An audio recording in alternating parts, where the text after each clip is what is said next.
যেই স্লোগানের প্রথমে নারায়ে তাকবীর আল্লাহু আকবার নয়, আমার নামে স্লোগান না দিয়ে অমুক নেতা তমুক নেতা অমুক নেতার চরিত্র ফুলের মতো পবিত্র, অমুক নেতা সৈনিক তমুক নেতা সৈনিক, এই স্লোগান দিবা আগে সতর্ক করলাম। তাকবীর। তাহলে যেই স্লোগান নারায়ে তাকবীর নয় সেই স্লোগানে যাব, সিগারেট দিলে মনে হয় যাবো, চা খালে মনে হয় যাবো, নাকি? তাও যাবো না। আপনাদের যে 500 টাকা দিয়ে দেয় রাত্রিরে, যে স্লোগানের পক্ষে আপনার কি করতে হবে? থাকতে হবে। যাবেন, থাকবেন। সম্মানিত সুপ্র কোরআন প্রেমিক ভাইয়েরা, বিশ্ব নবী জনাবে মুহাম্মদ রাসূলুল্লাহ সকলে বলি সাল্লাল্লাহু আলাইহি সাল্লাম 3 বছর গোপনে গোপনে দাওয়াত কাজ করলেন। গোপনে দাওয়াত কাজ করে দাওয়াতি কাজ, আমার তাকবীর পাঠ করবে, আমার নামে স্লোগান দেবে। আয়াতের ব্যাখ্যার ভিতরে তাফসীর কারকগণ বলেছে, যদি কোনো মানুষ আল্লাহ তাআলার নামে স্লোগান বাদ দিয়ে অন্য কোনো মানুষের স্লোগান দেয়, অন্য কোনো মানুষের কি স্লোগান দেয়, অর্থাৎ এখানে ব্যাখ্যার ভিতরে আসছে যেই স্লোগানের প্রথমে নারায়ে তাকবীর আল্লাহু আকবার নয়, সেটা কোনো ইসলামী স্লোগান হতে পারে না, সেটা কোনো ইসলামী দলের স্লোগান হতে পারে না। সেই যে দলই হোক না কেন, সেই স্লোগান দিয়ে আপনার পাপ কবিরে কোনো স্লোগান দেওয়া যাবে না।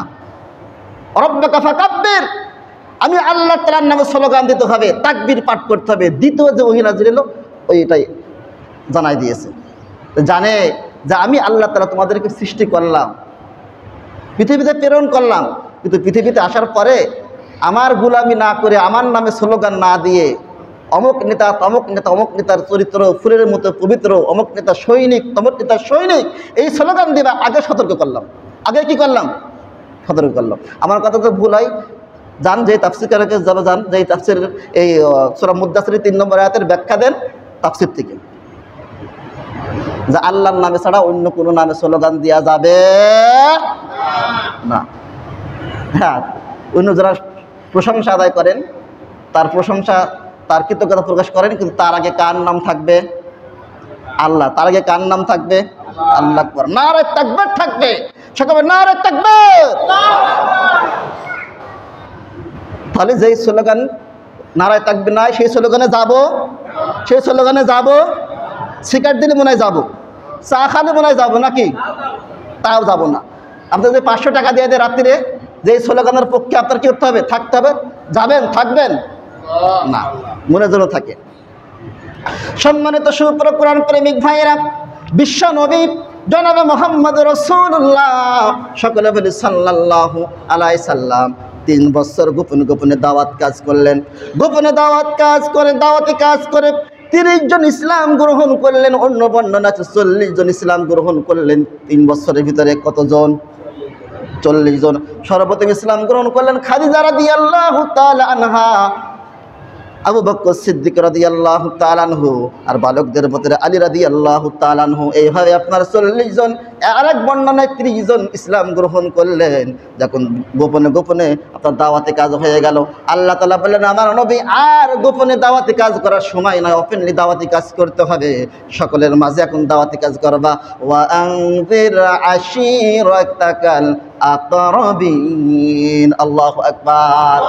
আল্লাহ সুবহানাহু ওয়া তাআলা সূরাতুশ শুআরা 214 নম্বর আয়াত নাযিল করে জানাই দিলেন, ওয়া আনজির আশীরাতাকাল আকরাবিন। আমার নবী আপনার গোপনে দাওয়াতি কাজ করবেন না, আপনার নিকটতম যারা আছে, আত্মীয়স্বজন যারা আছে, সকলের কাছে আমার তাওহীদের দাওয়াত দিয়ে দাও যে আল্লাহ একজন আছে। কোনো মানুষের তৈরি করা আইন চলবে না, আল্লাহর গোলামি করতে হবে, আল্লাহর দাসত্ব করতে হবে।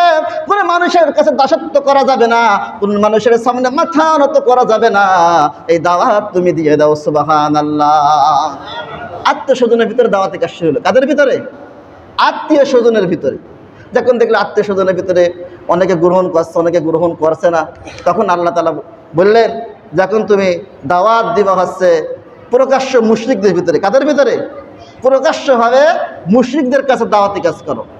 মুশরিকরা যাতে কষ্ট পায়, রাগ করে, তোমাকে মারার জন্য ষড়যন্ত্র করে, হত্যা করার জন্য কি করে? ষড়যন্ত্র করে, জেলখানায় পড়ে। তারপর কি করবা? প্রকাশ্য দাওয়াত দিবা। ফাসদা বিমা তু'মারু ওয়ারিদ আনিল মুশরিকিন। আল্লাহু আকবার। আয়াত নাযিল হয়ে গেল। আগে দিয়েছে 3 বছর গোপনে দাওয়াত, তারপরে তুমি আত্মীয়-স্বজনের কাছে দাওয়াত দিয়েছো। এখন তুমি একদম কোনো গোপনে নয়, সরাসরি দাওয়াতি কাজ করবা কাফের মুশরিকদের কাছে। মুশরিকরা যতই কষ্ট পাক, তোমার ষড়যন্ত্র করুক মারার জন্য, হত্যা করার জন্য, ওদের তুমি কি করবা না? ওইদিকে তাকাবাই না। তুমি সরাসরি লা ইলাহা ইল্লাল্লাহ, আমি আল্লাহ তাআলা আসি, আমি আল্লাহ তাআলা এক, আমি আল্লাহ তাআলা ইলাহ, তুমি যে মুহাম্মদ সাল্লাল্লাহু আলাইহি সাল্লাম তুমি নবী হিসাবে প্রেরণ করেছি, এই দাওয়াত পৃথিবীর সকল মানুষের কাছে তুমি দিয়ে দাও। সুবহানাল্লাহ। দাওয়াত দেওয়ার কারণে কি হলো আগামী সপ্তাহে আমরা শুনবো ইনশাআল্লাহ। দাওয়াত দেওয়ার কারণে পর্যায়ক্রমে কি হবে আগামী 2 সপ্তাহে আমরা কি শুনবো ইনশাআল্লাহ। সম্মানিত সুপ্রিয় কোরআন প্রেমিক ভাইরা, রাসূল প্রেমিক ভাইরা, তাহলে আজকে আমরা জানলাম রাসূল সাল্লাল্লাহু আলাইহি ওয়াসাল্লামের শান, মর্যাদা। রাসূল সাল্লাল্লাহু আলাইহি ওয়াসাল্লামকে নবুয়ত প্রাপ্ত করেছিলেন কিভাবে, এবং 3 বছর গোপনে দাওয়াতি কাজ করেছে, এই বিষয় সম্পর্কে আমরা জানলাম।